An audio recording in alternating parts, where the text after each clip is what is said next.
네, 2년 넘게 우리에게 필수품이었던 마스크, 오늘부터는 벗을 수 있게 됐습니다. 감염 취약시설과 대중교통 같은 곳을 제외하면 실내에서도 마스크를 쓰지 않아도 됩니다. 하지만 아직 많은 시민들은 마스크를 선뜻 벗지는 못했습니다. 현장에 취재기자 나가 있습니다. 윤성훈 기자. 네, 서울 동자동에 있는 대형마트에 나와 있습니다. 네, 원래대로라면 이 마트에서도 마스크를 쓰지 않아도 되는 건데 현장은 어떻습니까?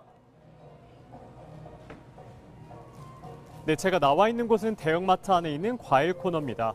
오늘부터는 대형마트 안에서도 마스크를 벗을 수 있게 됐습니다. 마스크만 벗었을 뿐인데 보시는 것처럼 사과와 배 등의 제품을 한결 가벼워진 느낌으로 직접 보고 고를 수 있게 됐습니다.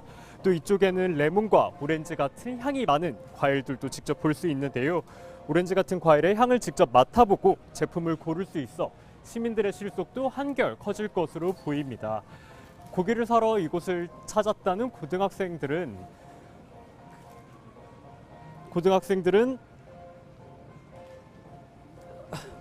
무척 마스크 해제를 반겼는데 이야기 직접 들어보시겠습니다.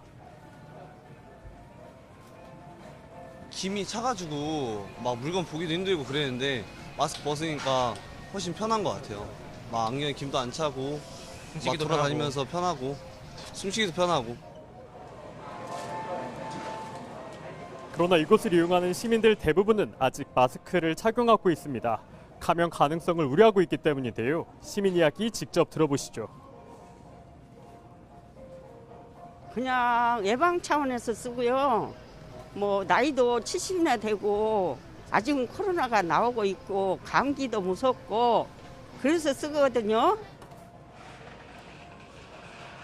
정부는 오늘 새벽 0시부터 실내 마스크 착용을 의무에서 권고로 완화했습니다.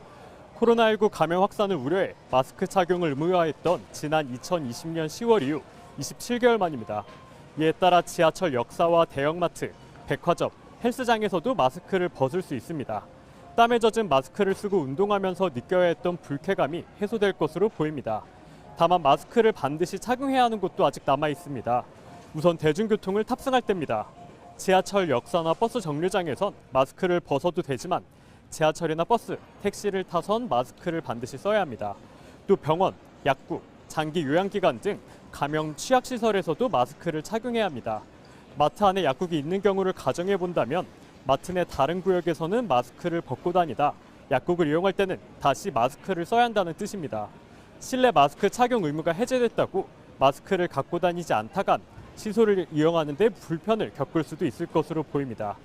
정부도 혼선을 방지하기 위해 마스크를 꼭 써야 하는 곳에선 착용 의무 시설이라는 점을 안내하도록 하고 있습니다.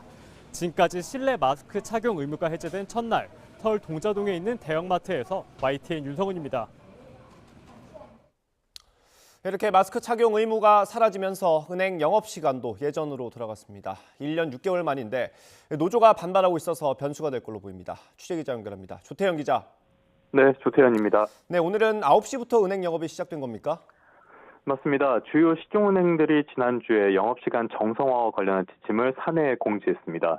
오늘부터 영업시간을 원래대로 되돌리기로 한 건데요. 지금까지 영업시간을 단축해왔던 SBI 등 일부 저축은행도 정상화 대열에 합류했습니다. 은행의 영업시간은 오랜 기간 오전 9시부터 오후 4시까지였습니다. 영업시간이 오전 9시 반에서 오후 3시 반까지로 단축된 건 지난 2021년 7월 12일부터입니다. 코로나19 상황이 심각해지고 정부가 수도권에서 사회적 거리두기를 4단계로 강화하면서 금융노사가 영업시간 단축에 합의했던 건데요. 이번 정상화에 따라 은행의 영업시간은 1년 반 만에 예전대로 돌아가게 됐습니다. 네, 그런데 노조가 지금 반발하고 있지 않습니까? 맞습니다. 금융노사는 지난해 3별 교섭에서 이 문제를 다시 논의하기로 합의했지만 별다른 진척이 없었습니다. 논의가 늦어지는 상황에서 은행이 이자 장사에만 몰두하고 소비자 서비스에는 안중에도 없다는 비판까지 커졌죠. 여기에 금융당국의 압박까지 이어지자 금융 사용자 측이 노조의 완벽한 동의가 없더라도 영업시간을 일단 정상화하기로 방침을 정했습니다. 노조의 합의가 없더라도 영업시간 정상화가 가능하다는 법률 검토에 기반을 둔 조치입니다. 금융노조는 거세게 반발하고 있습니다. 새 영업시간 합의와 영업점별 자율 운영 등을 제안했지만 사측이 수용을 거부하고 일방적으로 영업시간 원상 복구를 밀어붙였다는 건데요. 노조는 현재 가처분 신청 제기 등 법적 대응도 불사한다는 방침입니다. 금융노조는 잠시 뒤인 오후 1시에 기자회견을 열고 관련 입장을 밝힐 예정입니다. 지금까지 경제부에서 YTN 주태현입니다. 세계보건기구 WHO가 코로나19에 대한 국제적 공중보건 비상사태 유지 여부를 이르면 오늘 발표합니다. 지난 27일 국제보건긴급위원회 분기회의를 개최한 WHO는 국제사회 대응 역량과 새로운 변이 출현 가능성 등을 토대로 오늘 최종 판단 결과를 발표할 걸로 보입니다. 만약 해제 결정이 내려지면 사실상 코로나19 대유행의 끝을 의미하는 것으로 세계 각국의 방역 정책에도 영향을 줄 것으로 보입니다. 하지만 전파력이 높은 오미크론 하위 변이의 확산세와 감염자가 여전히 많은 중국 상황이 변수로 남아 있어서 비상사태 유지를 결정할 가능성도 있습니다.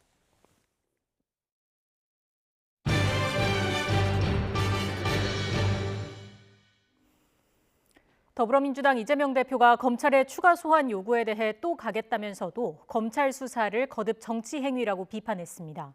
국민의힘은 이 대표를 향해 누가 거짓말하는지 국민이 심판할 것이라며 공세 수위를 높였습니다. 국회 연결합니다. 김승환 기자. 네, 국회입니다. 네, 더불어민주당 이재명 대표가 예정에 없던 기자회견을 열었다고요?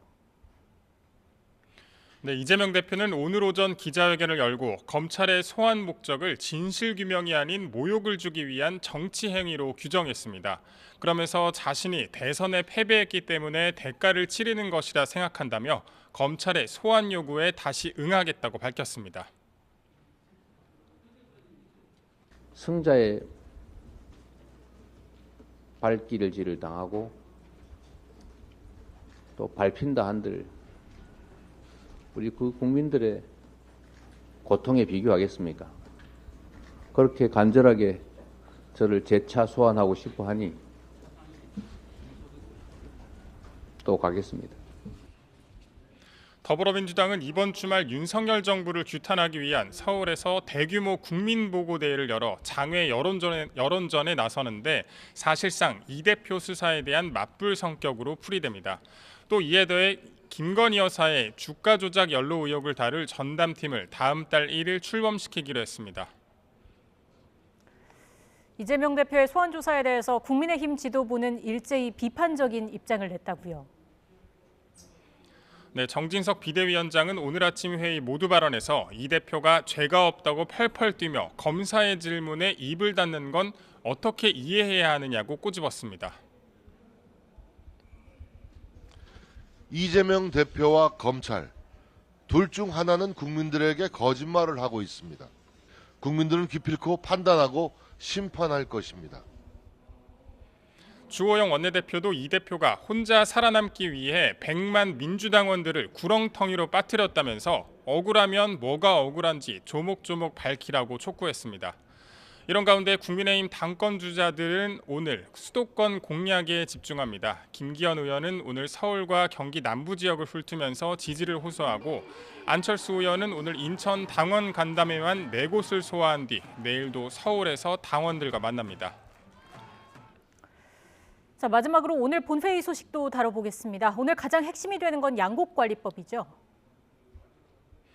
네, 정부가 일정 규모의 쌀을 매입하도록 의무화하는 양곡관리법 개정안에 대한 부의 여부가 오늘 오후 본회의 안건에 오릅니다. 지난해 12월 농해수위 전체회의에서 여당의 반대 속에서 민주당이 본회의 직회부를 가결시켰고 이후 30일이 지나 표결에 붙여지는 겁니다. 민주당이 과반인 만큼 부의 안건은 통과될 것으로 보이는데 다만 법안을 상정할지를 결정할 김진표 의장은 오전에 취재진과 만나서 좀 더 여야 협의가 필요하다고 밝혔습니다. 민주당은 개정안을 통과시키기 위해 법안을 상정해야 한다는 입장이지만 국민의힘은 양곡관리법 개정안을 법안 소위에서 더 논의해야 한다고 반발하고 있습니다. 지금까지 국회에서 YTN 김승환입니다. 윤석열 대통령의 국정 지지도가 난방비 급등 논란 속에 3주 연속 소폭 하락하며 37%를 기록했다는 여론조사 결과가 나왔습니다.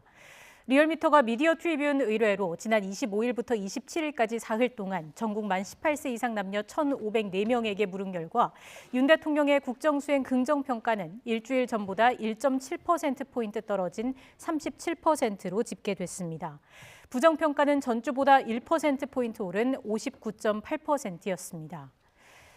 윤 대통령 지지율은 지난해 12월 3주차 조사에서 41.1%를 찍은 이후 4주 연속 40%대를 유지했지만 이후 3주 연속 하락세를 이어가고 있습니다. 조사기관인 리얼미터는 이른바 난방비 폭탄이 여론에 직간접적인 영향을 준 것으로 평가했습니다.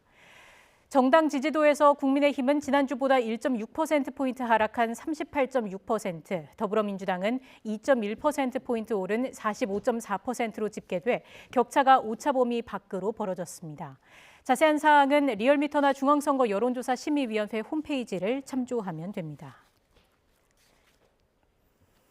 권영세 통일부 장관은 윤석열 대통령이 통일부 신년 업무보고에서 남쪽 체제 중심의 통일을 언급한 데 대해 흡수 통일의 의미가 아니라고 밝혔습니다.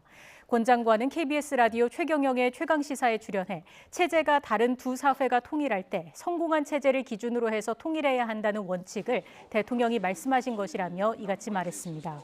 이어 흡수 통일은 상대의 의사와 상관없이 다른 사회를 흡수하겠다는 것이라며 통일을 하게 되면 국민 투표 등으로 국민 의사에 입각한 자유 통일, 평화적 통일이 될 것이라고 덧붙였습니다. 캐나다가 금리 인상 종료를 선언하면서 지난해 세계 경제를 올감했던 강력한 긴축이 정점에 다다랐다는 기대가 나옵니다.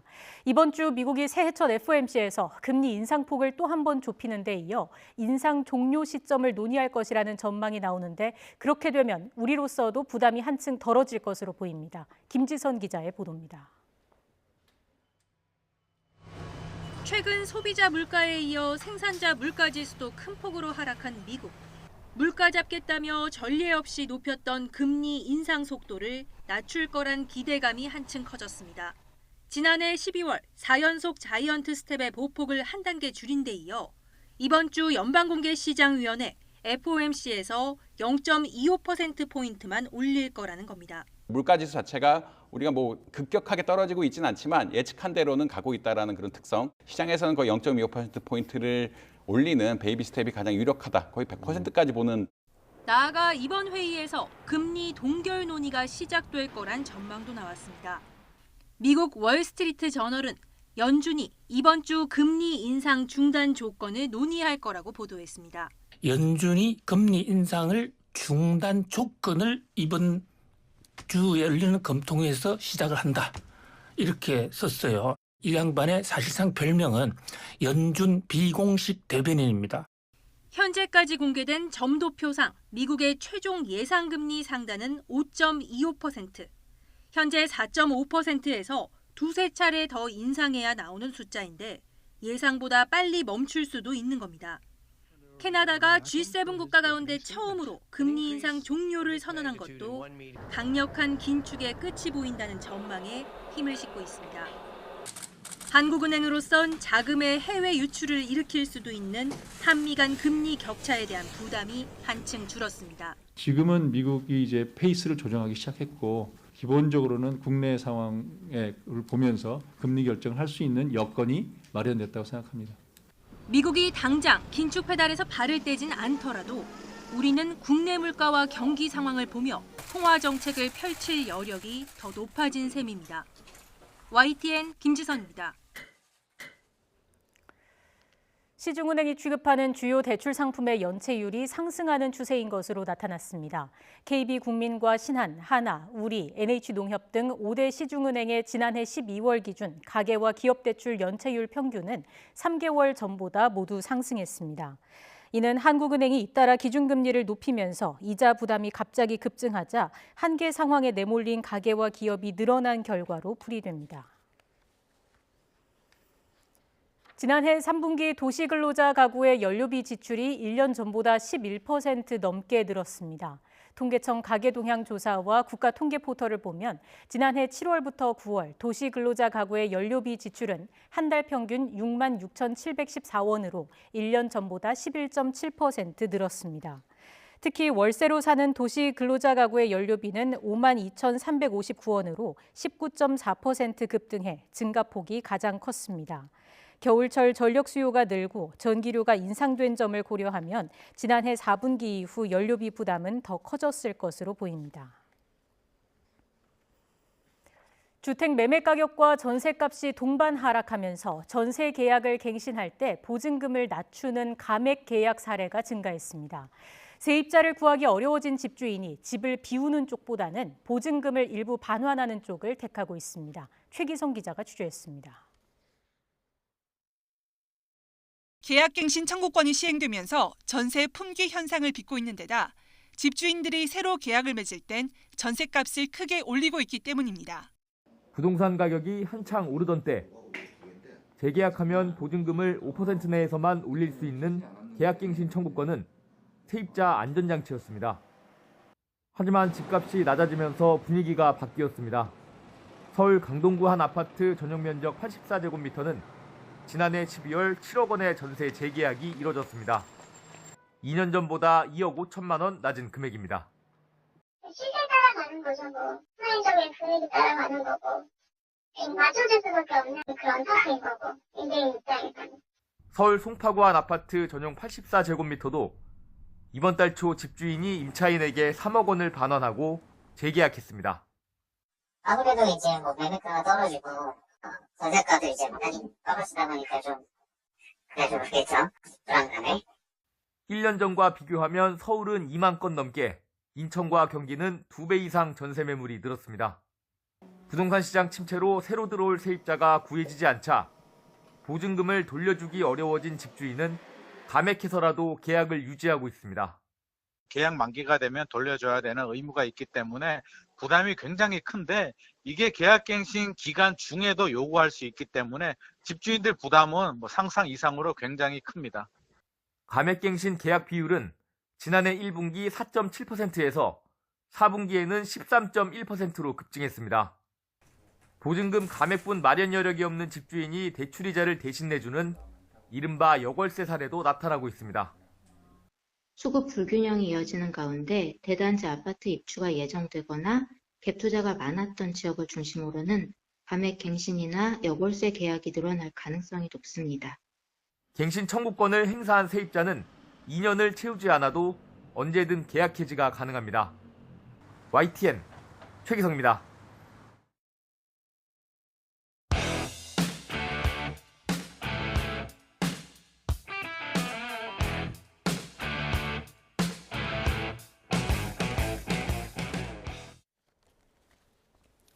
오늘의 정치권 이슈 짚어보겠습니다. 김병민 국민의힘 비대위원, 김현정 더불어민주당 대변인 두 분과 함께합니다. 어서 오십시오. 안녕하십니까. 안녕하세요. 네, 지난 주말에 이재명 대표가 검찰에 가서 조사를 받았고요. 오늘 아침 급하게 기자 간담회를 열었습니다. 2차 조사에 응하냐, 응하지 않냐 이거 가지고 좀 얘기가 있었는데 직접 기자회견을 열고 입장을 밝혔습니다. 네, 들어보겠습니다. 참으로 억지스럽고 검찰권을 이용해서 진실을 발견하는 게 아니라 기소를 목적으로 조작을 하고 있습니다. 참으로 옳지 않은 일이지만 결국 제가 부족해서 대선에서 패배했기 때문에 그 대가를 치르는 것이라고 생각하고 모욕적이고 부당하지만 패자로서 오라고 하니 또 가겠습니다. 네, 일단 2차 소환 조사에도 응하겠다는 입장을 밝혔습니다. 어제 이제 국회에서 비공개 최고위 때만 해도 가지 말라는 만류하는 의원들이 많았다라는 얘기가 전해졌는데 이번에도 이 대표가 결단한 걸로 볼 수 있습니까? 그런 것 같아요. 저도 어제 비공개 최고위 그 결과 좀 들었는데 대부분 최고위원들이 이거 어차피 뭐 답정 기소고 망신 주기, 여론 재판 그런 용기 포토라인에 당대표 세워서 모욕 주려고 하는 그 의도가 명백하고 또 검찰에서 작성한 조서는 증거 능력이 없거든요. 어차피 법원에 가서 법원에서 했던 진술들이 다 증거 능력이기 때문에 검찰에서 한 진술들을 번복해도 법정에서 한 것이 증거 능력이 있는 거예요. 근데 이미 뭐 이재명 대표는 진술서를 다 본인의 입장들을 다 이미 검찰에다가 그 제시했기 때문에 사실 그 추가 소환이라는 게 의미가 없는데도 불구하고 검찰에서는 의도를 가지고 좀 전에 말씀드린 것처럼 망신 주기 하기 위해서 의도를 가지고 조사하는 과정에서도 계속 반복 질문하고 자료들도 계속 반복으로 제출하고 이런 식으로 해서 쪼개기 소환의 의도를 가지고 이렇게 조사를 했다라고 이재명 대표가 스스로 말씀하셨고, 또 이거는 정치 검찰들이 수사가 아닌 정치를 하고 있다 이렇게 규정했기 때문에 나갈 필요가 없다라는 입장이 되게 대세였는데, 당시 어제 당대표께서는 경청을 하셨고 그 어떤 본인의 입장은 얘기하지 않으셨거든요. 근데 이제 고민 끝에 오늘 당당하게 모욕 주는 건 알고 있지만 검찰의 의도는 알지만 당당하게 나가서 임하겠다 이렇게 발표를 하신 것 같습니다. 예. 사실 뭐 지난번에도 출석은 했습니다만 사실상 진술을 거부를 한 셈이기도 하고요. 당당히 소환에 응하겠다라고 했지만 진술을 하지 않는 건 이건 어떻게 봐야 될까요? 전체적으로 법률적인 대응을 하기보다는 정치적인 대응으로 입장을 가름한 것 아닌가 이런 생각이 듭니다. 사전에 진술서를 미리 언론에 공개했던 내용들을 지켜보게 되면 법률적인 입장보다는 이 모든 것들이 정치 보복에 해당하는 것처럼 주장하고 과거 했던 일들을 동어반복하는 내용들이 상당했습니다. 만약에 이재명 대표가 기소가 되더라도 최종적인 재판 결과가 나오려면 상당한 시간이 걸린다는 걸 모를 리가 없을 것 같다는 생각이 들고요. 가장 대표적인 예가 조국 전 장관에 대한 아직까지도 1심 재판 결과가 나오지 않았기 때문에 이번 주에 나오지 않습니까? 예, 이제 곧 그게 2019년도에 있었던 일들이 이제 2023년이 돼서 1심 재판이 나오는 겁니다. 이와 같은 상황으로 내년도 총선이 있는 행태까지 정치적인 문제로 끌고 가려는 것이 아닌가 생각이 강하게 듭니다. 조금 전에도 얘기했던 이 기자회견 등에 대한 언급들을 보게 되면 대통령 선거에서 패배했기 때문에 이런 일들이 일어나는 것처럼 얘기를 하게 되는데, 그 내용들을 거꾸로 뒤집어 보게 되면 무수히 많은 범죄 혐의가 있더라도 대통령 선거에 승리했다면 이런 조사는 받지 않았다는 것인가 의구심을 더할 수밖에 없게 만드는 것 같습니다. 그러니까 결과적으로 이 소환 조사에 응하겠다는 것은 만약에 소환 조사에 응하지 않았을 경우 여기에 대한 증거 인멸, 도피 등에 대한 우려 때문에 구속영장을 청구할 수 있는 명분을 주기 때문에 혹시나 검찰이 구속영장을 청구하고 그 뒤에 민주당의 방탄이 흐트러지는 것들을 대비하기 위해서 일단 검찰이 소환 조사에 응하는 것이 아닌가 이렇게 판단하고 있습니다. 예, 검찰에 출석을 한다면 진술을 어떻게 보면 좀 제대로 하는 게 낫지 않습니까? 이렇게 진술서만 내고 답변은 제대로 하지 않는 것이 오히려 검찰의 반발을 좀 부를 수 있는 일 아닌가 싶은데요. 아니 근데 지금 이제 그동안에 지금 이재명 대표 수사와 관련된 검찰만 60명이고요. 수사관까지 수백 명에 달합니다. 1년 4개월 동안 수사하고 있는데 그동안에 검찰발 피의사실 공포와 그 공무사 기밀 누설이 많이 일어났잖아요. 그런데 그 관련된 기사 중에 유동규와 남욱의 진술 외에 구체적인 물증이 나온 게 없어요.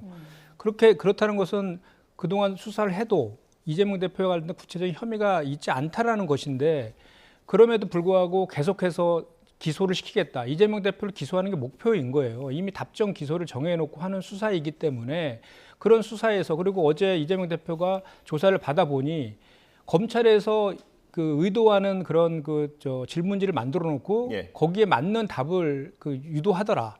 이런 얘기를 하는 거 아닙니까? 조작 수사에 의구심마저 든다라고까지 느꼈다는 거 아니겠습니까? 그렇기 때문에 굳이 아까도 이제 말씀드렸지만 검찰에서 진술한 내용은 증거 능력도 없고 우리나라는 공판 중심주의를 채택하고 있기 때문에 증거를 통해서 법정에서 조작 수사하고 있는 검찰이 아니라 법정에서 증거를 통해서 진실을 규명하는 것이 낫겠다. 이 판단을 할 수밖에 없는 것이죠. 그래서 다음에 소환을 하더라도 마찬가지 방식으로 이재명 대표, 그것도 그 피의자의 방어권의 일환 아닙니까? 묵비권도 방어권의 일환으로 할 수 있는 거고 다 우리 법상에 허용되고 있는 내용들인데, 진술서는 오히려 더 그간의 내용들을 하나하나 다 소상하게 정리한 내용이기 때문에 구두로 하는 것은 오히려 아다르고 어다를 수 있지만 진술서는 딱 명확하지 않습니까? 그런 방식으로 대응하는 것이 지금 현재 윤석열 검찰의 태도에 맞는 대응이다라고 판단을 한 것이다 이렇게 생각합니다.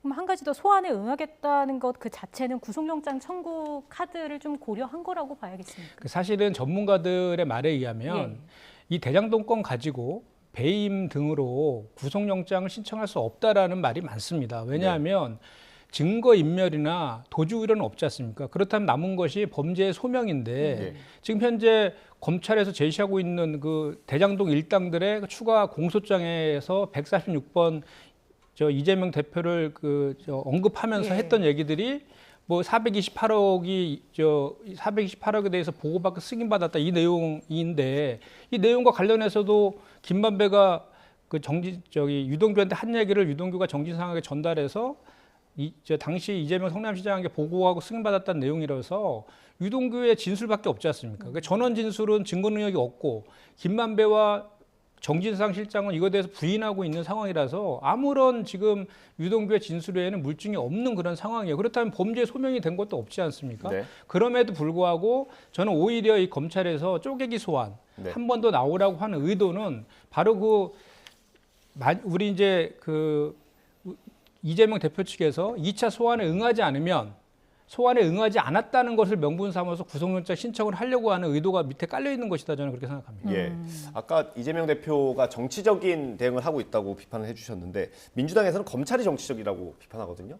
검찰의 행동은 과거 있었던 문재인 정부와 지금이랑 크게 다르지 않는 것 같은데요.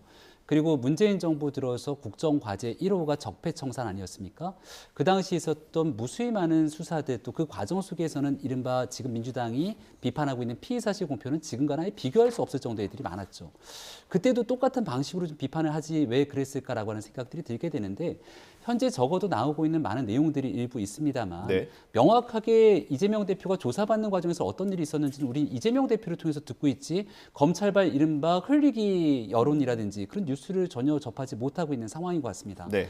이재명 대표는 검찰이 조사하는 과정 속에서 같은 말을 반복해서 물어봤다고는 하지만 검찰 입장에서 봤을 때는 분명하게 확인해야 되는 일들이 있음에도 불구하고 진술서만 내고 난 다음에 묵비권을 행사하는 것 아니냐 이렇게 지켜볼 수도 있을 것 같은데요. 그러니까 지금 문제를 제기하고 있는 게 왜 그 진술서에는 정진상 실장 이름은 쏙 빠져있냐라는 것 아닙니까? 이미 정진상 실장이랑 김용 부원장 등 다 부인하고 있다고 말씀을 주셨는데요. 언론의 보도를 보게 되면 처음에는 정진상 실장이 김만배 씨와의 관계도 부인했던 것 아닙니까? 네. 근데 검찰이 정진상 실장과 김만배 씨의 통화 내역, 수십 차례의 통화 내역을 공개하니까 여기에 대해서 굉장히 당혹스러워하는 부분들까지 알려지고 있는 상황입니다. 그러니까 정진상 실장이 하고 있는 말과 행동들에 대해서 분명하게 믿을 수 없는 내용들이 있고요. 이 내용들을 추가적으로 있었던 통화 녹취, 그리고 그간에 있었던 기록들, 이른바 물증을 바탕으로 조사가 진행되고 있을 건데 최종적인 의사결정자인 성남시장, 경기지사였던 이재명 대표를 통해서 확인되는 부분들을 묻는 것이 검찰 조사의 가장 기본적인 내용 아니겠습니까? 그 엄청나게 많은 혐의들을 대상으로 한 8시간 조사했으니까 이제 다 끝났다라고 얘기하게 되는 게 이른바 성역 없는 조사가 필요하다 이렇게 얘기했던 이재명 대표의 정치인으로서의 행보와 지금 현재 상황과 잘 맞지가 않는다고 생각하고요. 문제가 없고 범죄에 대해서 자신 있고 떳떳하다면 부르면 나가서 법률적인 내용에 대응을 하고 정치적인 입장들은 좀 뒤로 물렸으면 좋겠다는 생각입니다. 지금 그래서 이재명 대표가 소환해서 다 응하고 있는 것 아닙니까? 그러니까 검찰에서 의도를 가지고 하는 그 수사이지만 다 응하겠다라고 해서 응하고 있는 것이고요. 그리고 이제 이재명 대표가 어제 조사를 하고 나와서 그 내용들에 대해서 2차례 걸쳐 문자도 발송하고 오늘 또 기자 간담회도 지금 하고 있는 거 아닙니까? 그리고 진술서도 다 공개했어요. 왜 그랬겠습니까?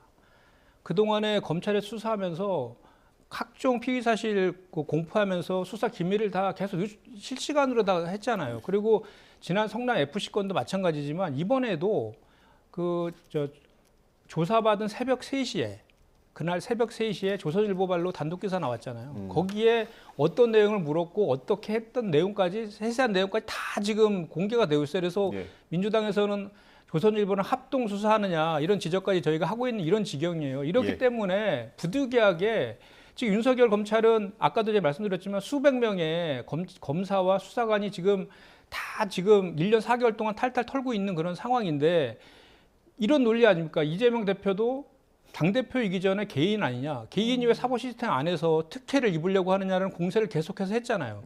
그렇기 때문에 반대로 그럼 거꾸로 왜 이재명 대표와 관련된 이 수사에만 이렇게 많은 인력들을 투입해서 집중적으로 하느냐라는 것을 우리가 지적하지 않을 수 없고 이재명 대표도 지금까지 사법 시스템 안에서 대응을 했지 밖에서 대응한 적이 없어요. 그런데 워낙 윤석열 검찰의 그런 검찰권 남용이 심하기 때문에 이제는 국민들 앞에다가 국민들한테 직접 이제 이런 윤석열 검찰의 실체들을 알려야 되겠다라고 해서 최소한의 방어권을 행사하고 있는 것이다. 이렇게 보는 게 정확합니다. 예, 어쨌든 지금 시점에서는 검찰이 어디까지 증거를 갖고 있는지 이것도 중요할 것 같은데 반론 있으실까요?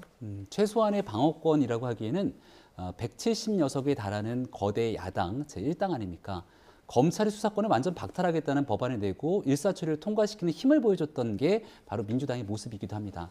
근데 이재명 대표 개인에 관련된 과거에 있었던 범죄 혐의들을 바탕으로 수사를 받지만 여기에 최고위원을 비롯해서 현역 의원들까지 함께 스크럼을 짜고 검찰을 압박하는 모습을 보이고 있는 게 어떻게 개인의 방어권에 대한 내용이라고 볼 수 있겠습니까? 얼마 전 노웅래 의원에 대한 내용들 수사가 진행되고 있었던 상황들도 우리가 지켜봤습니다만 실질적으로 민주당 내에 있는 다른 의원들에 대한 수사가 진행됐을 때 지금 이재명 대표를 옹호하고 있는 방식과는 현저하게 차이가 있는 내용들을 보여주고 있는 것이겠죠. 그러니까 민주당 내에서조차 이재명 대표 개인의 리스크를 왜 당 전체의 리스크로 끌고 가는가라고 하는 문제 제기가 나오고 있는 내용들을 비춰보게 된다면 이 모든 일들을 그저 검찰 탓으로 돌리기는 상당히 어려울 수밖에 없다고 생각하고요. 관련된 내용들 결과적으로 수사는 수사대로 정리해서 끝날 겁니다. 만약 검찰이 정말 정치적으로 행동하게 됐다면 이재명 대표 급하게 소환하지 않고 이른바 과거 살라미처럼 하나씩 여론전을 펼쳤던 것처럼 내년도 총선까지 질질 끌고 가다가 거기에 대해서 정확한 타이밍 노려갖고서는 이재명 대표에게 타격을 줄 만한 행동을 보이거나 이런 식으로 진행되는 게 정치적인 것 아니겠습니까?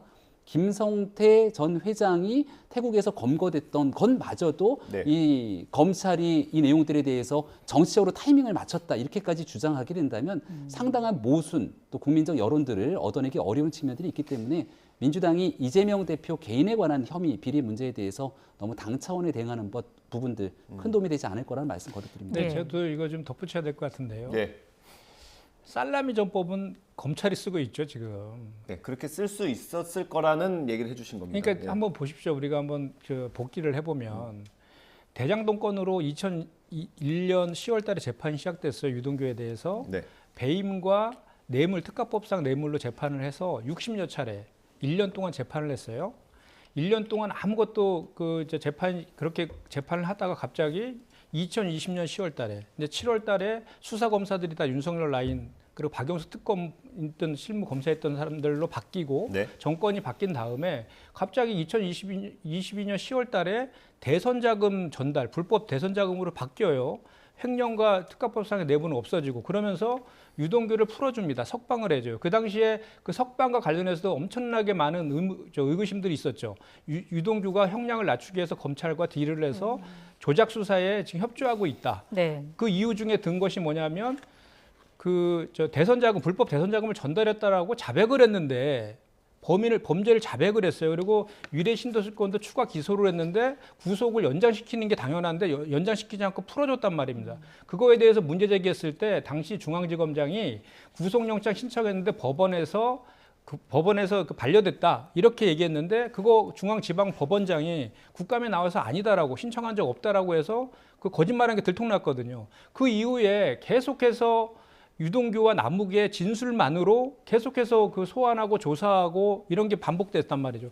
그래서 그 다음에 다시 이제 여의치 않자 이게 이제 그 김용과 유동규의 진술에 의해서 김용과 정진상을 구속 기소해 놓은 상태잖아요. 근데 8억 4천만 원 대선 자금 수수와 관련해서도 이제 김만배의 진술이 없기 때문에 지금 정체되어 있고 정진상과 관련된 기소된 것도 진척이 없으니까 그 다음에 간 게 성남 FC예요. 성남 FC 건과 관련해서도 소환 조사했지 않습니까? 근데 그 전에 언론에 나온 것 이외에 추가적인 내용이 또 나온 것도 없어요. 그러니까 다시 변호사비 대납권으로 갔습니다. 그래서 쌍방울 전 김정태 회장을 태국에서 체포해서 대한민국으로 소환하는 모든 과정들을 국민들에게 실시간으로 생중계했습니다. 그러면서 변호사비 대납권과 마치 연관성 있는 것처럼 계속해서 언론 보도 나왔죠. 방송에도 나왔고. 그런데 구속영장 신청서에는 변호사비 대납의 변자도 단 한 글자도 적시하지 못했습니다. 그런데 그 얘기를 이미 시간이 이틀밖에 없었기 때문에 다른 혐의로 구속영장 신청하고 추가 조사한다라고는 얘기했지만 그 전에 뭐라 그랬냐면 증거가 차고 넘친다 그랬습니다. 차고 넘치면 이틀 안에 할 수 있는 거죠. 근데 하지 않았단 말이죠. 그렇게 하다 보니까 다시 또 대장동으로 넘어온 거예요. 그래서 처음에는 전혀 고려도 안 됐던 배임으로 다시 돌아와서 배임죄에 대해서 지금 혐의를 갖고 지금 소환 조사하고 있는 이런 상황이란 말이죠. 이런 상황에서 이재명 대표 입장에서 보면 이게 윤석열 검찰이 수사가 아니라 정치를 하고 있다라고 볼 수밖에 없는 것이고, 그다음에 좀 전에 이제 말씀하신 것 중에 제가 이런 얘기를 드리고 싶어요. 그동안에 지금 제가 말씀드린 그런 그 내용들 중에 검찰에서 제시한 물증이 뭐가 있습니까? 그 얘기를 먼저 좀 해줬으면 좋겠어요. 무슨 물증을 제시했어요? 왜 소환 조사해갖고 증거 제시조차 하지 않고 그러면서 언론에는 기소하는데 물증도 없이 기소하겠냐 이렇게 그냥 연기만 피웁니까? 그럼 반대 논리로 이재명 대표 입장에서 뭐더러 검찰에 가서 진술합니까? 법원에서 공판 중심주의에서 법원에 가서 진술해 거기서 진실 규명을 하면 되는 것이지. 그러니까 스스로 검찰이 그동안 해왔던 그런 행태들이나 그런 발언이나 이런 것들이 스스로의 자기네들의 그동안 해왔던 것들을 부정하고 있다라는 말씀을 드리지 않을 수가 없습니다. 알겠습니다. 말씀을 많이 주셨으니까 반론을 좀 해야 될 것 같아요. 반론하셔야겠습니까? 알겠습니다. 짧게 부탁드립니다. 짧게만 좀 하겠습니다. 일단은 유동규 전 본부장 얘기를 먼저 끊으셨는데 유동규 전 본부장이 세상에 알려지게 됐던 경위 그 당시 상황도 좀 지켜봤으면 좋겠습니다. 처음에 검찰이 나서서 그 당시 경찰인지 검찰인지 수사당국이 압수수색했을 때 유동규 전 본부장이 멀리 휴대전화를 던져버리죠. 그 모습 아마 인상적이었을 겁니다. 나중에 시간이 지나고 나니까 어떻게 됐습니까? 휴대전화 증거인멸하라고 그 당시 내용들을 받고 나서 증거인멸했던 내용들 다 만천하에 드러나게 됐는데 대통령 선거를 통해서 대선 결과가 나오기 전까지만 하더라도 이른바 대장동 일당들이 입을 꼭 다물고 있었죠. 나중에 남욱 변호사 등에게 물어보니까 왜 그때랑 입장이 바뀌냐라고 얘기를 했더니 대통령 선거에서 이재명 대표가 당선될 것으로 생각했다고 얘기를 합니다. 이재명 대표가 얘기하고 있잖아요. 대통령 선거에 패배했기 때문에 이런 일을 겪고 있다. 거꾸로 말하면 이재명 대표는 대통령이 당선되고 난다면 이 모든 일들에 대한 수사를 덮을 수 있었다고 생각하는 것 아니냐 이렇게 반론할 수 있을 거라 봅니다. 그 모든 일들의 중심에는 이재명 대표는 유동규 전 본부장에 대해서 측근이 아니다. 여기에 대한 진술서 등에서도 유동규의 개인 비리 등으로 꼬리 자르기의 모습들을 보입니다만 앞서 제가 왜 정진상 실장을 얘기하지 않았는고 하니 정진상 실장과 김용 부원장 같은 경우가 본인의 측근임을 여기는 수차례 얘기해왔기 때문에 여기에 꼬리 자르기는 불가능한 것 아니겠습니까? 이거 그냥 검찰이 정식적으로 수사해서 적당히 이재명 대표를 올가맨 것이 아니라 구속영장 실질심사 법원에 대한 판단을 통해서 구속이 된 겁니다. 이런 법원의 판단마저도 모든 것들을 무시하고 무슨 증거가 있냐 이렇게 얘기할 수는 없는 일이라고 생각을 하고요. 기본적인 뇌물범죄에 대해서는 세상에 어떤 사람들이 계좌이체로 돈을 주거나 범죄에 대한 명확한 증거를 남기고 거기에 대해서 뇌물을 줍니까? 배임 등에 대한 경제적 범죄 등에 대해서도 이 일에 대한 수많이 나오는 범죄 혐의자들에 대한 조사와 함께 이를 충분히 범죄를 입증하기 위한 과정들에 대한 수사가 진행되고 있는데 돈 받은 일 없다라고 우기게 되는 이재명 대표의 모습은 정치적인 입장으로밖에 비춰지지 않는다고 생각하고요. 관련된 내용들에 대한 조사들은 순차적으로 진행이 되고 있기 때문에 그 내용 충분히 살펴보게 된다면 그 이후의 결과들 국민들께서 합리적으로 판단하실 거라 생각합니다. 저도 그러니까 한마디만 짧게 좀 저희가 하겠습니다. 주제를 조금 바꿔보려고 하는데 저희가 과거 얘기를 다 하자면 한도 끝도 없으니까요. 아니 요거는 지금 팩트라서 말씀. 그래서 제가 정치 검찰이 문제라는 거예요. 이문정 검사가 만약에 이재명 대표가 대통령 됐으면 지금 정치 검찰들은 도이치 못해서 주가 조작권만 탈탈 털고 있을 것이다 얘기하는데 답이 있다고 보고 유동규 씨는 내가 얘기를 왜 물증은 제시 안 하고 유동규 진술만 갖고 자꾸 검찰에서 얘기하냐는 얘기를 하는 것은 뭐냐면 유동규 씨가 그 사실혼 배우자의 증거인멸 교사 재판에서 자꾸 진술을 바꾸니까 그 재판장이 이런 지적을 해요. 검찰과 짰냐? 왜 자꾸 이렇게 진술을 바꾸냐라고 해서 검찰에서 구형을 200만 원 했는데요. 실형 1년을 구형합니다. 선고를 합니다. 이렇게 지금 유동규의 진술은 재판정에서도 지금 다 탄핵당하고 있는 거라서 유동규의 진술만으로 이렇게 법원에서 했다가 검찰에서 수사했다가 나중에 크게 역풍 맞을 것이다 저는 이렇게 확신합니다. 한 가지를 갖고 침소봉대하지 않았으면 좋겠고요. 유동규 전 본부장뿐 아니라 남욱 변호사를 비롯한 대장동 일당들이 전부 다 한 목소리를 입을 맞추고 얘기하고 있는 모습들에 대해서도 충분하게 고려돼야 될 대상이기 때문에 지금 있는 민주당의 입장들에 대해서는 뭐 충분히 설명하시는 내용이겠습니다만 국민들께 합리적으로 제기될지에 대해서는 의구심이 된다 말씀드립니다. 알겠습니다. 저희가 마지막으로 이거 하나만 여쭤보고 주제를 바꿔볼게요. 이번 주말에 서울에서 국민 보고대회를 연다고 하는데 이거는 어떤 장애투쟁으로 비춰질 가능성도 있습니다. 어떤 형식입니까? 일단 그 윤석열 검찰의 이런 편파 정적 제거형 편파 수사에 대한 그런 실체적 진실 같은 경우도 국민들과 좀 공유할 필요도 있고 그것보다는 더 중요한 것은 이제 계속해서 이렇게 정쟁화시키고 이렇게 이재명 대표에 대한 그 공격으로 야당 탄압성 그 공격으로 계속 일관하고 있는 정부 여당에 대해서 지금 물가 폭탄하고 난방비 폭탄, 공공요금 인상 등으로 해서 경제와 민생이 대단히 어렵지 않습니까? 이런 민생과 관련된 것에 정부 여당이 지금 집중하라라는 그런 메시지도 국민들께 함께 드리면서 우리 이제 더불어민주당은 검찰의 그런 수사나 이런 것도 당당히 응하겠지만 이런 민생과 경제를 살리기 위한 그 야당의 역할에 충실하겠다라는 것을 국민들에게 이제 알리는 메시지를 전달하는 그런 그 자리가 될 것이다라고 생각합니다. 알겠습니다. 주제를 좀 바꿔보겠습니다. 대통령실이 이번 주 초에 이제 김건희 여사의 주가 조작 의혹을 제기한 김의겸 민주당 의원을 경찰에 고발하는 방안을 검토하고 있다고 합니다. 이게 허위사실 유포에 의한 명예훼손 혐의다 이렇게 보면 되는 거죠? 주가 조작이라고 아예 대놓고 얘기를 하고 있는 상황인데요. 특정 주식 한 20만 주를 매도한 사실이 법정에서 밝혀졌다는 과거에 있었던 법정에서의 사실을 들었던 누군가의 얘기들을 바탕으로 이야기를 하고 있는데 네. 그렇다면 이 주식을 일부 매도한 사실만으로 이게 왜 주가 조작에 해당되는지에 대해서 충분히 설명을 해야 될 것 아닙니까? 그 주식이 주가 조작으로 인해서 금융당국으로 조사를 받고 있거나 문제가 되고 있거나 등에 대한 내용들은 온데간데 없이 일부 주식을 매도했다는 사실만으로 주가 조작 범죄에 연루된 사람처럼 조사가 필요하다고 얘기를 하고 있으니 김의겸 의원이 제기하고 있는 일방적 의혹 제기는 아니면 말고식 의혹 제기가 하루 이틀 얘기가 아닌 것으로 봅니다. 얼마 전 있었던 청담동 술집 여기에 대한 의혹 제기는 명백한 가짜뉴스로 판명이 났음에도 불구하고 여전히 사과는커녕 관련된 내용들에 대한 본인의 잘못을 전혀 시인하고 있지 않는 상황 아니겠습니까? 그러니까 다른 야당 정치인의 합리적인 문제 제기 또 정부에 대해서 좀 국민의 목소리를 대변하고 잘 되는 방향으로 이런저런 따끔한 비판의 일침을 놓게 되는 모습이라면 모를까? 김의겸 의원이 해왔던 일들이 정도를 지나쳤던 일들이 좀 심하다고 생각을 하고요. 또 다른 사람도 아니고 제2야당 더불어민주당의 대변인입니다.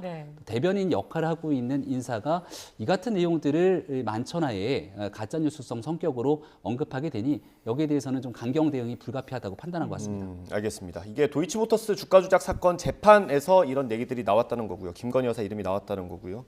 그걸 근거로 지금 김의겸 대변인은 김건희 여사가 거기에 또 가담을 했다라고 주장을 하고 있는 겁니다. 오늘 아마 고발을 할 예정인 것 같습니다. 대통령실이 오늘 오후 3시에 경찰에 고발할 예정이라고 하고요. 비대위원님 말씀해 주신 것처럼 지금 국민의힘에서는 좀 반발하고 있습니다. 정진석 비대위원장 발언 듣고 돌아오겠습니다. 공인으로서 사인으로서 결함투성이인 김의겸 의원이 제1야당 대변인으로 계속 입을 열고 있는 것, 한국 정치의 불가사의입니다. 김의겸 대변인은 1월 27일 김건희 여사 주가 조작 의혹을 또 제기했습니다. 대통령실이 고발하겠다고 하자 억울하면 특검 받아라. 이게 도대체 어디에서 배운 행패입니까? 이재명 대표 방탄으로 국회와 여야 정당이 한계 상황으로 흘러가고 있습니다. 법을 만드는 국회의원들이 이재명 대표 방탄을 위해 의회 기능을 마비시키고 민생을 내팽개치는 모습, 국민들은 더 이상 원치 않을 것입니다. 이게 김건희 여사 관련된 주가 조작 의혹과 관련해서 민주당에서 강한 발언이 나오는 게 아무래도 이재명 대표 수사 상황과 좀 맞물려 있는 것 같기도 하고요. 지금 당에서는 TF 출범도 예고돼 있지 않습니까? TF 있죠 이미. 지금 모레 아마 정식으로 출범한다고 알고 있는데 주가 조작 TF? 이미 있습니다. 이미 있습니까? 활동을 하고 있는 겁니까? 이미 있는데 이제 이번에 검찰 탄압 대책이랑 합쳐서 더 확대 개편. 거기서 어떤 역할을 하게 됩니까? 일단 먼저 김의겸 의원이 얘기한 것은 재판정에서 공판정에서 공판 검사가 한 얘기를 한 거예요. 지어낸 게 아니고 의혹 제기한 게 아니라 거기서 확인된 거를 가지고 그런 의혹을 제기됐으니 김건희 여사에 대해서 조사하라라고 한 겁니다. 그 조사하면 되잖아요. 근데 왜 이렇게 그 정부 대통령실하고 국민의힘은 김건희 여사 건만 나오면 이렇게 발끈하는지 모르겠어요. 그러니까 그 전에 장경태 의원도 고발도 해놓은 상태잖아요. 항상 김건희 여사 건만 나오면 이렇게 감행 반응을 하는데 김건희 여사와 관련된 그 주가 조작에 대한 의혹이 우리 당에서 만들어낸 게 아니지 않습니까? 그 도이치모터스 주가 조작에 가담했던 사람들이 또 다른 그 우리 기술이라는 종목을 그 작전에 또 주가 조작을 했는데 거기에도 20만 주를 매도한 정황이 있다라는 것을 공판정에서 확인이 된 거고 그 다음에 그 금감원에서 133호 금감원과 거래소에서 그 주가 조작에 연루된 그거에 대한 조사 보고서가 있는데 이것도 수사하지 않았다라는 것도 그 공판정에서 나온 얘기들이고 이거에 대해서 진실 규명을 해서 조사하라는 건데 그게 뭐가 잘못됐는지 저는 이해가 되지 않고요. 왜 이렇게 자꾸 오히려 우리 이재명 대표의 소환권을 갖다가 좀 물타기 하려고 하느냐는 그런 질문을 하셨는데 저는 반대로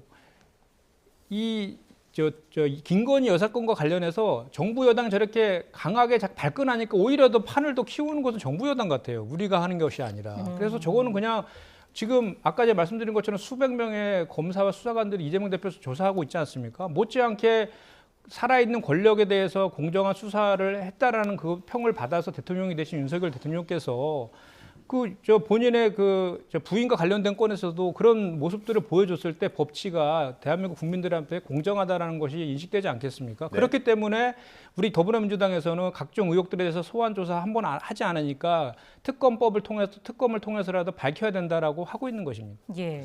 여전히 과거에 있었던 청담동 술자리 의혹에 대해서 진실이다 이렇게 믿고 있는 민주당 내 지지층이 상당하다라고 하는 여론조사들 아마 다 보셨을 겁니다. 그러니까 이런 거짓된 의혹 제기를 막 마음껏 내뱉어 놓고 그 다음에 아니면 말고식으로 언급하게 되는 상황들이 과연 민주당 내에서 작금의 상황이 조금의 반성도 없는 일들이 일어나고 있지 않는가 싶고요. 조금 전에 말씀 주시면서 공판장에서 내용들이 나왔다 이렇게 얘기를 하셨는데 공판장 어디서 주가 조작이 나왔는지를 좀 설명해 줬으면 좋겠습니다. 여기 지금 그런 공판장 어디에서 주가 조작 얘기가 나왔는지 설명해 주세요. 주가 조작이 나왔다는 게 아니라 공판 검사가 우리 기술 20만 주 매도한 그거에 대해서 발언을 했고요. 그게 주가 조작이랑 어떤 관계가 있습니까? 그런 주가 조작 의혹이 있다라고 한 것에 대해서 수사라고 한 것이지 그게 주가 조작이라고 단정해서 한 게 아니에요. 김의겸 대변인. 김의겸 의원이 김 여사가 또 다른 주가 조작에 관여한 혐의가 드러났다고 얘기를 하지 않았습니까? 말씀한 것처럼 혐의가 드러났잖아요. 어떤 혐의가 드러났습니까? 우리 기술 혐의가 드러났고 그 뒤에 거 읽어보셔야죠. 그러면 왜 우리 기술 혐의에 대해서 조사하라는 거잖아요. 왜 주가 조작인지를 설명해 주셔야죠.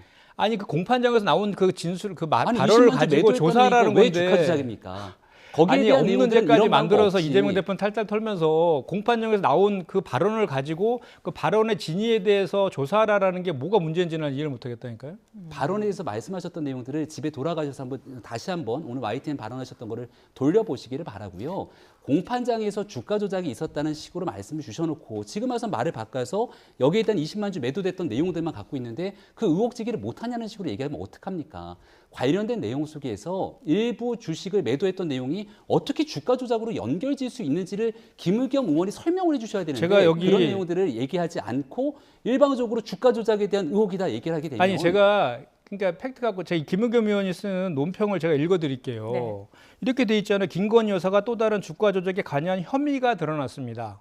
혐의가 드러났습니다. 이렇게 했잖아요. 도이치모터스에 이어 이번에는 우리기술 작전주입니다. 이렇게 했고 이와 관련해서 검찰에서 이거에 대해서 수사를 해라 이렇게 한 거잖아요. 그 내용이 주가 조작에 관여한 혐의가 드러나서 우리기술 작전주에 대한 주가 조작을 했다는데 그게 어떤 식으로 입증이 되는지를 설명을 하나도 하지 않고 우리기술 주식을 매도했다는 사실 하나만 갖고 공판장에서 들었다는 내용을 이렇게 부풀린 것 아닙니까? 그 내용을 설명하라는 얘기예요. 아니죠. 그렇게 이제 우리 기술이라는 그 주가 조작에 가담한 정황이 드러났기 때문에 어떻게 드러났죠? 여기 지금 그렇게 공판 검사가 그렇게 얘기한 거 아닙니까? 보셨습니까?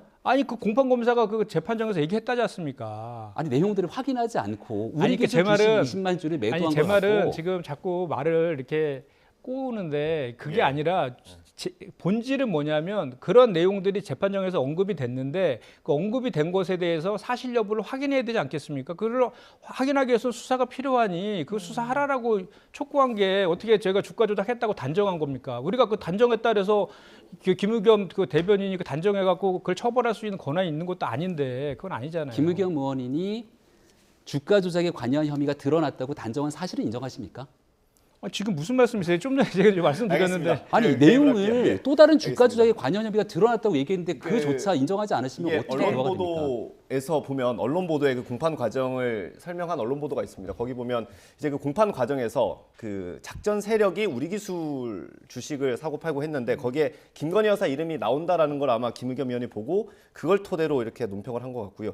이건 경찰 고발을 한다고 하니까 그 다음에 좀 사실관계가 밝혀질 것 같습니다. 그 정도로 하고 분위기를 좀 저희가 차분하게 하기 위해서 제가 아까 말씀드렸던 김건희 여사 주가 조작 TF는 원래 비공개였는데 공개로 한다는 거죠. 네. 어떻게 활동을 하게 될지 또 지켜보도록 하고요.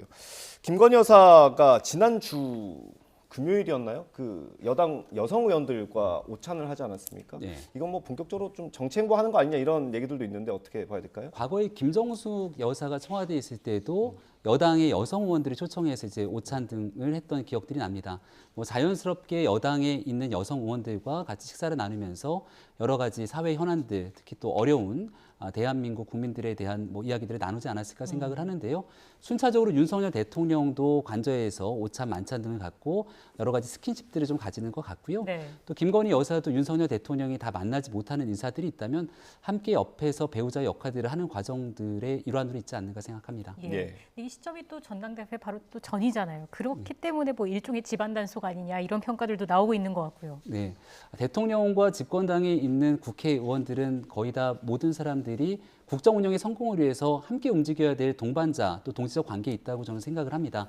이게 이제 어느 날 갑자기 전당대회를 앞두고 하고 있는 것이 아니라 제가 작년 연말 정도에 이제 비상대책위원회도 윤석열 대통령 관저에 초대돼서 만찬 자리를 가졌는데 이렇게 식사 자리를 앞으로 자주 가졌으면 좋겠다고 생각을 했고 지난번 UAE 순방 이후 나왔던 해외 순방 성과들이 꽤 크게 대한민국 국익에 보탬이 되는 일들이 있는데 이게 잘 알려지지 않아서 조금 아쉬운 측면들도 있는 것 같습니다. 이 일을 이제 국회에서 입법적으로 같이 뒷받침도 하고 당 차원에서 함께 순방 성과들에 대한 경제적 발전들을 도모하는 일들도 정치권의 중요한 이슈인 만큼 이 순방 성과들을 공유하기 위한 일들로 최근에 더 국회의원들과의 관계들을 긴밀하게 가져가는 게 아닌가 생각합니다. 네. 다른 게 드릴 건데 주가 조작 얘기는 앞에 많이 했으니까 그거 제외하고 해주십시오.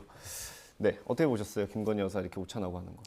저는 일단 그런 게 밑에 깔려 있는 것 같아요. 그러니까 나경원 전 의원의 불출마 이후에 당내 분위기를 좀 수습하려는 그런 의도가 좀 밑에 좀 있는 것 같고요. 그거는 이제 윤석열 대통령도 식사 정치를 하고 있고 그 연장선상에 좀 있는 것 같고 또 하나는 이제 윤심을 은연중에 확인시켜주는 과정도 섞여 있다라고 좀 보는 거고 그 순방 성과를 그 전에 보면은 이렇게 의원들의 그 사모님 같은 경우를 이제 김정숙 여사 같은 경우에도 이제 만나서 식사하고 이런 적은 있어도 그 여성 의원들 직접 한 적은 처음이라고 하지 않습니까? 아 그렇습니까? 의원들을 직접 부른 건 처음입니까? 여기 이렇게 써 있길래. 저희가 그거는 저희가 확인을 해봐야 됩니다. 저도 찾아보다가 사례를 다 못 찾아가지고. 그래서 그런 게 좀 있는 것 같고 다만 이제 그 순방 성과 같은 경우는 윤석열 대통령이 직접 하는 것이 오히려 더 자연스러워 보이는데 지난번에 그 대구 서문시장 방문한 거 그러니까 뭐 사회적 약자들에 대해서 활동하고 이런 거 말고 서문시장을 방문했을 때에도 약간 좀 그런 행보들에 대해서 좀 비판적인 시각이 좀 있었거든요. 이것도 그런 오해를 살 만한 여지는 좀 있어 보인다. 그리고 지난번에 이제 그 항상 이제 그런 이제 조언이랄까 이런 것을 하는 것이 뭐냐면 이렇게 대통령의 영부인으로서 공개 행보를 할 것이면 그 전담 부석인 제2부속실을 설치해서 좀 책임과 그 권한의 범위도 좀 명확히 하고 하는 것이 훨씬 더 공인으로서의 행보에 맞지 않느냐 이런 얘기도 덧붙여서 드릴 수밖에 없습니다. 알겠습니다. 저희가 남은 시간은 많지 않은데 전당대회 이야기 짤막하게 하고 마무리를 좀 하겠습니다.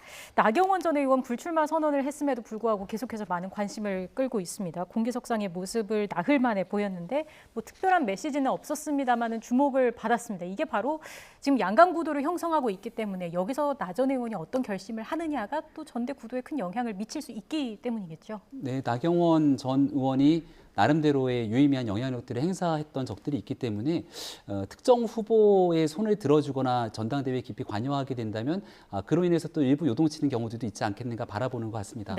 하지만 이 전당대회를 앞두고 있는 과정 속에서 당내에서 굉장히 좀 시끄러웠던 여정들이 있지 않았습니까?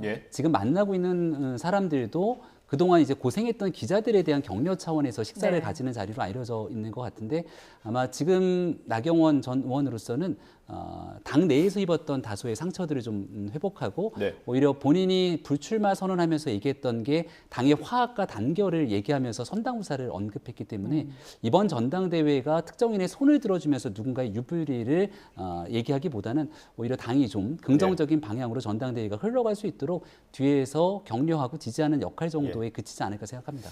대변인 양해해 주신다면 당 얘기라서 마지막으로 질문 드리고 끝내도 될까요? 예, 그렇게 하겠습니다. 그 조경태 의원이 이제 김기현 의원 주말 그 출정식에 현역 의원들과 당협위원장들이 간 걸 가지고 선관위가 조사를 해야 된다 이런 주장을 했는데 그게 사실관계가 어떻게 됩니까? 선관위 조사를 얘기했던 게 이제 당의 캠프에는 당원 당규에 따라서 국회의원이나 또 여기에 소속돼 있는 당협위원장들이 캠프에 소속되지 못하도록 하게 되는 내용들이 있는데 그런 내용들을 위반한 것 아니냐 이렇게 주장을 하고 있는 상황인 것 같습니다. 네, 이 특정 캠프에 가지는 않더라도 여러 가지 행사라든지 전당대회를 앞두고 자연스럽게 이루어지는 행동들로 비켜볼 수도 있거든요. 여기에 대해서 너무 감정적으로 이 대립각 구도들이 조금 강하게 서 있는 게 아닌가 싶고 전당대회에서 그동안 드러났던 관례적인 행동들 또 이 부분에 대해서도 일부 인정할 수 있는 부분들이 있는 만큼 전당대회가 이제 한 달여밖에 남지 않는 상황에서 후보들 간에 조금 좀 넘지 말아야 될 대립각의 모습들을 보여주는 것은 오히려 국민들께 좋은 공감의 모습들을 보이질 않는가 이런 우려의 생각이 듭니다. 당원 당규에는 캠프에 참여할 수 없다 이런 식으로 표시가 돼 있나요? 그러니까 실질적으로 캠프에 참여할 수 없도록 돼 있는 걸로 저는 알고 있는데, 근데 그런 당원 당규에도 불구하고 늘 전당대회 때마다 음으로 양으로 이제 특정 후보와 캠프들의 도움을 주는 건 뭐 늘상 있어왔던 하나의 관례처럼 돼 있는 일이거든요. 또 여기에 대해서 그 일이 과하게 이루어지게 되면 누군가 특정 캠프에 줄 세우게 하는 것 아니냐라고 하는 부분들을 방지하기 위한 일이니만큼 이런 일들에 대한 논란들을 좀 딛고 오히려 긍정적인 비전, 정책 경쟁으로 전당대회가 앞으로 좀 잘 치러졌으면 좋겠습니다. 알겠습니다. 두 분 말씀 여기서 마무리하겠습니다. 김병민 국민의힘 비대위원, 김현정 더불어민주당 대변인이었습니다. 고맙습니다. 감사합니다. 고맙습니다.